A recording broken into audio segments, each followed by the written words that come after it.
Hello, I'm Owen May. These are my note cards, and I'd like to start off today by talking about the English romantic poet and mystic William Blake. In his 1790 book, A Marriage of Heaven and Hell, Blake said, "Everything that lives is holy." What's so interesting about this quote is the way that Blake applied it to his life. You see, Blake had been a very early proponent of the abolition of slavery. Remember, this was the turn of the 19th century. As well, Blake was staunchly, vocally opposed to the monarchy, to the exploitation of the urban poor. And that's why when I read this quote, I understood it.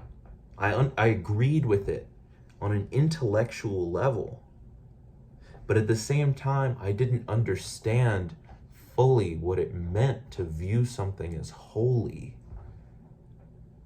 That is, until very recently, when I was cleaning up cigarette butts on the sidewalk for a scholarship that I was working on.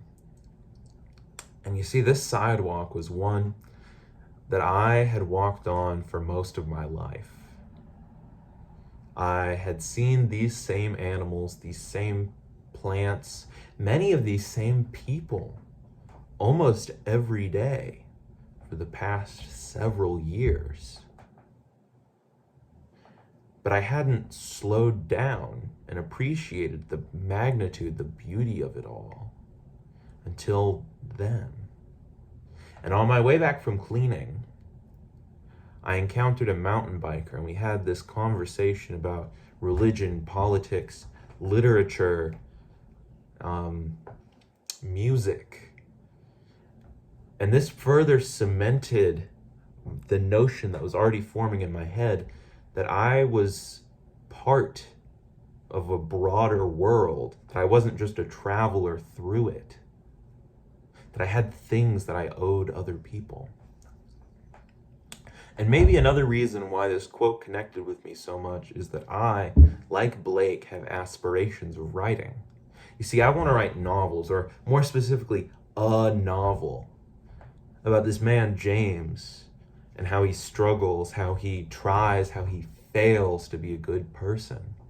And it wasn't until recently that I understood that it wasn't a coincidence that William Blake believed these things and that he was an artist, because art, I believe, is fundamentally an attempt to express the beauty of the world, of the human condition.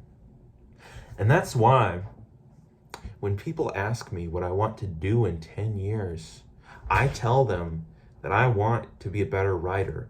I want to have the vocabulary to express these things, these beautiful things that I see in the world around me every day.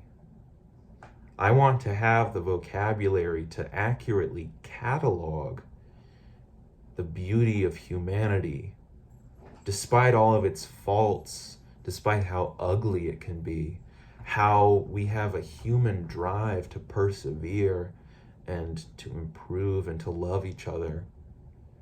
And I believe that that is why, fundamentally, I love to write.